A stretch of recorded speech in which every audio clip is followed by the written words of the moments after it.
Hello दोस्तों, कैसे आप सभी।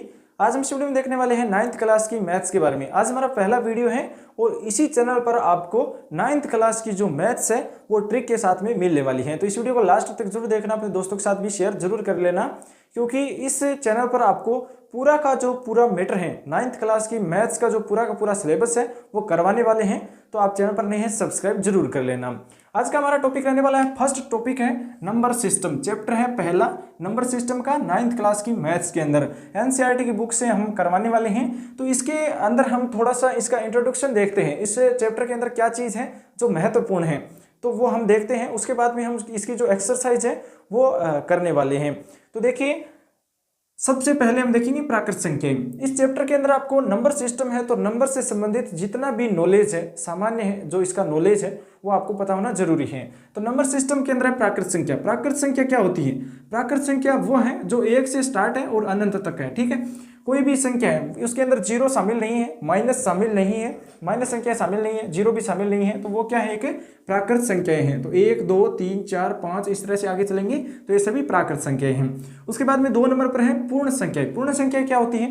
पूर्ण संख्याओं में वो संख्याएं शामिल है जो माइनस नहीं है, माइनस की नहीं है, तो इसके अंदर शून्य शामिल है। प्राकृत संख्या है, अगर इसमें हम शून्य ऐड कर दें, जीरो ऐड कर दें तो वो क्या हो जाएगी? पूर्ण संख्या हो जाएगी। 1 2 3 4 5 6 7 इस तरह से लास्ट तक है वो चली जाएगी। जीरो इसके अंदर शामिल है, जीरो शामिल करते ही पूर्ण संख्या बन जाती है प्राकृत संख्या। उसके बाद में है पूर्णांक संख्या। पूर्णांक संख्या के अंदर क्या है? हम माइनस वाला शामिल करते हैं। जितने भी माइनस के अंक है, ठीक है, संख्याएं हैं, -6, हम इस तरफ बढ़े तो बहुत सारी संख्याएं हैं जो माइनस के अंदर है, वो भी इसके अंदर शामिल है। -4 -3 -2 -1 0 1 2 3 4 5। जो प्राकृत संख्या है इसके अंदर जीरो शामिल करेंगे तो पूर्ण संख्या बनेगी। पूर्ण संख्या में अगर माइनस वाले जो नंबर है वो शामिल कर दें तो वो बन जाएगी पूर्णांक। यहाँ पर देखिए, पूर्ण प्लस अंक, जितने भी पूर्ण संख्याएं हैं उनके अंदर अगर माइनस वाला शामिल कर दे, माइनस वाला जो इसका पोर्शन है, माइनस वाली संख्या है वो इसके अंदर शामिल करें तो वो एक पूर्णांक संख्या बन जाती है। वो पूर्णांक संख्याओं में सभी शामिल है, माइनस शामिल है, जीरो भी शामिल है, प्लस वाली संख्या भी शामिल है। उसके बाद में लास्ट में बचती है, इन तीनों को तो आपको याद रखना ही है, हमेशा के लिए याद रखना है। यह नहीं कि 9वीं क्लास के अंदर ही आपको याद रखना है, यह आपको हमेशा के लिए याद रखने हैं। पूर्ण संख्या क्या होती है, प्राकृत संख्या क्या होती है, पूर्णांक संख्या क्या होती है। प्राकृत संख्या वो होती है जो 1 से स्टार्ट है और लास्ट अंतिम तक है। पूर्ण संख्या वो है जिसमें एक जीरो शामिल है। 1 2 3 4 से लेकर के जो हम स्टार्ट करते हैं प्राकृत संख्या में, उसमें जीरो से स्टार्ट करना है। 0 1 2 3 4 वो क्या हो जाएगी? पूर्ण संख्या होगी। अब जो पूर्णांक संख्या, पूर्णांक संख्या में क्या है? माइनस भी शामिल है, यानी कि -5 4 3 2 जो माइनस के हैं, उसके बाद में जीरो है, फिर 1 2 3 4, ये सभी शामिल है पूर्णांक संख्या में। प्रीमेय संख्या, प्रीमेय संख्या क्या होती है? प्रीमेय संख्या वो संख्या होती है जिनको p/q के रूप में लिख सकते हैं और जो q है वो शून्य नहीं होना चाहिए, वो भी हम देखने वाले हैं। देखेंगे इसके अंदर क्या है। प्रीमेय संख्या के अंदर -4 -3 -2 -1 -1/2 है वो भी शामिल है। शून्य भी इसके अंदर शामिल है, 1/2 1 2 3 4 ये सभी शामिल है, तो वो क्या है? प्रीमेय संख्या है। उसके बाद में है 5 नंबर पर शांत प्रसार और अशांत प्रसार। शांत प्रसार और अशांत प्रसार का मतलब क्या है?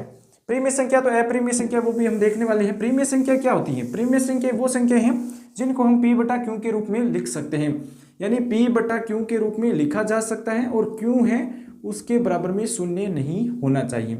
ऐसी कोई संख्या मान लीजिए जैसे 1/2 है, तो 1/2 के अंदर p/q के अंदर हम इसको लिखते हैं p/q, तो q के बराबर क्या शून्य है? नहीं है, 2 है, तो ये क्या है? q के बराबर शून्य नहीं है, तो ये क्या है? प्रीमेय संख्या है। ये क्या है? प्रीमेय संख्या है। प्रीमेय संख्या और अप्रीमेय संख्या में इतना ही अंतर है कि वो p/q के रूप में लिखना चाहिए। अगर लिखी जाती है तो वो प्रीमेय संख्या, अगर नहीं लिख सकते तो वो अप्रीमेय संख्या है। अगर यहाँ पर शून्य शामिल हो जाए, 1/0 हो जाए, तो ये क्या है? अप्रीमेय संख्या है। अब इसके अंदर ये तो प्रीमेय संख्या की परिभाषा है, कई बार ये भी पूछ लिया जाता है एग्जाम के अंदर। अब हम देखने वाले शांत प्रसार। शांत प्रसार क्या है? यानी अगर हम किसी भी संख्या के अंदर भाग देते हैं, तो पॉइंट के बाद में संख्या आती है वो कभी भी शांत नहीं हो। अगर लगातार आगे जा रही है तो वो अशांत है, अगर शांत है तो वो एक जगह पर रुक जाएगी। देखिए, शांत प्रसार के लिए 1/4 का एग्जाम्पल लेते हैं। 1/4, अब हमें क्या करना है? 1 के अंदर 4 का भाग देना है। 1 के अंदर 4 का भाग नहीं जाएगा तो हमें पॉइंट लगाना है, शून्य पॉइंट लगाना है, फिर हमें 0 लिखना है। 4 का भाग 10 में जाएगा 2 बार, 4 2 8 हो जाएगा। उसके बाद में क्या है? 2 बच गया, 2 बच गया, फिर हमें शून्य लगाना है, तो 4 चौक 16 और 5 चौक 20, 520 हो गया, सॉरी 20 हो गया, ये 5 बार गया तो 0.25 इसका आंसर आ गया। आगे नहीं जा रही है क्योंकि नीचे इसके शून्य है, तो इसके अंदर शून्य के अंदर शून्य का भाग 4 का भाग लगाएंगे तो शून्य आने वाला है, तो ये शांत है यानी आगे नहीं जा रही है। अब जो अशांत है वो देखते हैं, 8/9 है तो 8 के अंदर 9 का भाग देना है, 0 पॉइंट लगा देंगे क्योंकि 8 के अंदर 9 का भाग नहीं जाता है। उसके बाद में शून्य लिखेंगे तो 9 अंठा कितना होता है, 72 होता है, ये 72 हो गया। फिर 8 बच गया, फिर शून्य लगाएंगे, फिर 72 आने वाला है। ये 8 बार गया, फिर 8 आएगा, फिर शून्य लगाने वाले हैं, फिर 72 आने वाला है। तो इस तरह से ये 8 है वो चलता रहेगा। तो ये क्या है, एक अशांत है, ये अशांत दशमलव प्रसार है, दशमलव प्रसार है, ये अशांत है क्योंकि ये रुकेगा नहीं, आप भाग देते जाएंगे तो लास्ट तक नहीं रुकेगा, जहां तक आप जाएंगे वहां तक नहीं रुकेगा। ये है वो 0.25 पर खत्म हो रहा है। तो ये क्या है, शांत प्रसार है, ये अशांत प्रसार है, ये इतना आपको याद रखना है। उसके बाद में इस चैप्टर के अंदर एक बहुत ही महत्वपूर्ण जो रूल्स है वो क्या है कि हमेशा के लिए आप मैथ्स पढ़ेंगे तो वो आपको याद रखना है। 10th की मैथ्स के अंदर आपके जो उससे रिलेटेड क्वेश्चन है वो भी आने वाले हैं, तो वो रूल्स है नंबर सिस्टम के अंदर, बहुत ही महत्वपूर्ण रूल्स है और उससे क्वेश्चन भी पूछे जा सकते हैं। उसके लिए है घातांक नियम, घातांक नियम। घातांक नियम है वो क्या कहता है, घातांक नियम के अंदर अगर हम देखें तो ये a है इंटू ए है, ये क्या है, a की स्क्वायर है, इसको हम इस तरह से लिख सकते हैं, ठीक है, क्योंकि 2a है तो a की स्क्वायर लिख सकते हैं। अगर हम इस तरह से लिख दें a की पावर m इंटू ए की पावर n कर दें तो क्या होगा, यहाँ पर घात 1 है तो घातें जुड़कर 2 हो गई, और यहाँ पर क्या होगा, जो इसका आधार है वो तो सेम रहने वाला है और घातें हैं वो जुड़ जाने वाली हैं, तो a है इसकी घात क्या हो जाएगी m प्लस n, ये आपको याद रखना है, इसको इस तरह से लिख सकते हैं, ठीक है। उसके बाद में ये गुणा वाला हो गया, भाग वाला भी जरूरी है। भाग वाला देखिए ये गुणा का है, गुणा किस तरह से करना है, अगर आधार है वो समान है, इसका आधार क्या है, समान है। मान लीजिए इस तरह से आए 2 की पावर 3 इंटू 2 की पावर 5 आए, तो इसको हम किस तरह से लिख सकते हैं, आधार है वो समान है, 2 है वो समान लिख देना है, ऊपर क्या है m प्लस n है तो 3 प्लस 5 कितना होगा, 8 होगा, तो ये इसका गुणा होगा। अगर 2 की पावर 3 है 2 की पावर 5 है तो उसको हम 2 की पावर 8 लिखेंगे, ठीक है, क्योंकि इसे सूत्र के अंदर दे रखा है। उसके बाद में अगला जो सूत्र है वो है भाग वाला।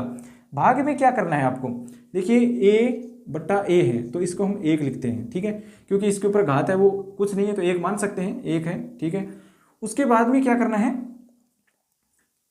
a की पावर अगर m कर दे और a की पावर n कर दे, अब हमें क्या कैसा जो आंसर है वो मिलने वाला है, तो अब हमें करना क्या है कि a की पावर है वो m माइनस n कर देना है, जो नीचे की घात है वो घटा देंगे तो इसका उत्तर आ जाएगा। ये दूसरा नियम है, ये पहला नियम है, ये इसका दूसरा नियम हो गया, ठीक है। a की पावर m है और बट्टा में a की पावर n है तो वो क्या होगा, m माइनस n हो जाएगा, इसकी घात है वो m। जैसे एग्जाम्पल ले तो a की पावर 5 है और a की पावर 3 है, इसको कैसे करने वाले हैं, तो आधार समान रहने वाला है, ऊपर क्या है 5 है, m का मान 5 है और n का मान कितना है, 3 है, तो 3 हो जाएगा। यह होगा a की पावर 5 में से 3 घटाएंगे 2, तो a की पावर कितना आएगा, 2 आएगा, ठीक है, a की पावर 2 आएगा, ये इसका आंसर आ जाएगा।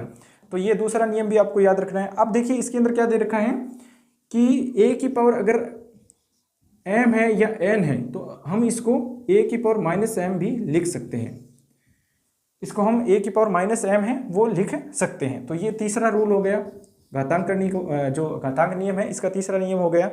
4 नंबर जो इसका रूल्स है वो आपको याद रखना ही रखना है, ये तो आप अपने जो दिमाग है उसके अंदर सेट कर लीजिए। किसी भी संख्या का पावर अगर शून्य है तो उसका मान 1 रहने वाला है। किस तरह से रहने वाला है, ये 5 नंबर पॉइंट है, ये 3 नंबर, ये 4 नंबर है। 4 नंबर जो इसका रूल है कि किसी भी संख्या का शून्य अगर पावर है, शून्य अगर स्क्वायर है तो उसका आंसर 1 होगा। इसके अंदर हमने देखा है, ये रहा इसके अंदर, क्योंकि a की पावर 1 है, अगर किसी भी संख्या का पावर कुछ भी नहीं है, मान लीजिए यहाँ पर ये 6 लिखा है तो इसका पावर हम 1 ही मानते हैं, यहाँ पर क्या है 1 है।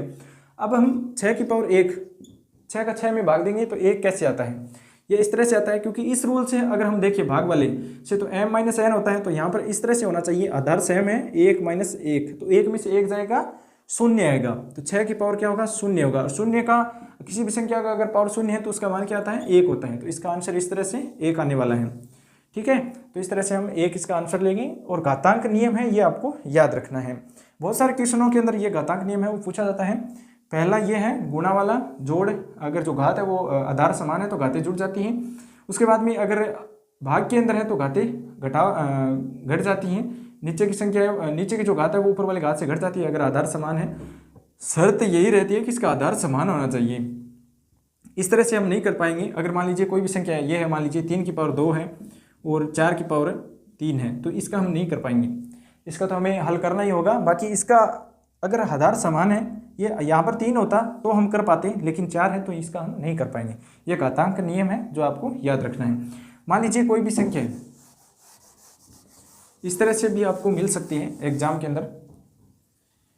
a की पावर m है, b की पावर n है, तो इसको हम किस तरह से लिख सकते हैं? इसको हम इस तरह से लिख सकते हैं ab की पावर mn, ऐसे लिख सकते हैं। ठीक है।